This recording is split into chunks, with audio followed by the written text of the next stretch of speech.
সুপ্রিয় শিক্ষার্থী বন্ধুরা, আশা করি ভালো আছো। আজকে খুবই ছোট এবং সিম্পল একটা বিষয় নিয়ে ডিসকাস করতে এসেছি। আসলে আমাদের অনেক স্টুডেন্ট কনফিউজড হয়ে যায়, ইংলিশে অল যখন সাবজেক্টের কাজ করে তখন আমরা সিঙ্গুলার ভার্ব দিব নাকি প্লুরাল ভার্ব দিব। এটা আসলেই কনফিউজিং, এই ব্যাপারটা একটু বুঝতে হবে। অল দুইভাবেই ভার্ব নিতে পারে, সিঙ্গুলারও নিতে পারে, প্লুরালও ভার্ব নিতে পারে, কিন্তু কখন সিঙ্গুলার দিব কখন প্লুরাল দিব সেই বিষয়ে আমরা কিছু সেন্টেন্স লিখেছি বোর্ডে, তো খেয়াল করি। অল ইজ ওয়েল অর্থাৎ সবকিছু ভালো। All was stolen from their house, তাদের ঘর থেকে সবকিছু চুরি হয়ে গেছে। অর্থাৎ অল এর বাংলা যখন সবকিছু বোঝাবে তখন অবশ্যই অলটা সিঙ্গুলার ভার্ব নেবে।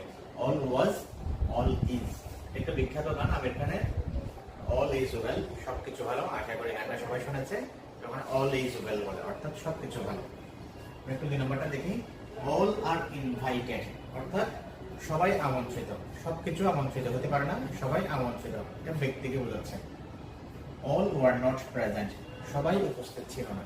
অর্থাৎ অল যখন একই সাবজেক্টের কাজ করে তখন অল যদি সবকিছু অর্থাৎ বস্তুকে নির্দেশ করে তখন অল অবশ্যই একবচন ভার্ব থাকে। আর যদি অল যদি একই সাবজেক্ট হিসেবে কাজ করে এবং অল অর্থ সবাইকে বোঝায় অর্থাৎ অল যদি ব্যক্তিবাচক বোঝায় তখন অবশ্যই প্লুরাল ভার্ব নেবে। আমরা 3 এবং 4 দেখি। অল স্টুডেন্টস, অল স্টুডেন্টস একটা নাউন সহকারে বসেছে সাবজেক্ট হিসেবে। সেম ভাবে 4 নম্বরে অল বুকস একটা নাউন সহকারে বসেছে, ব্যক্তিবাচক নাউন হোক অথবা বস্তুবাচক নাউন হোক, যেটাই হোক না কেন অল যদি একটা নাউন সহকারে বসে তখন অবশ্যই নাউনটা বহুবচন হবে। নাউন বহুবচন হওয়ার কারণে অবশ্যই ভার্বটিও বহুবচন হতে হবে।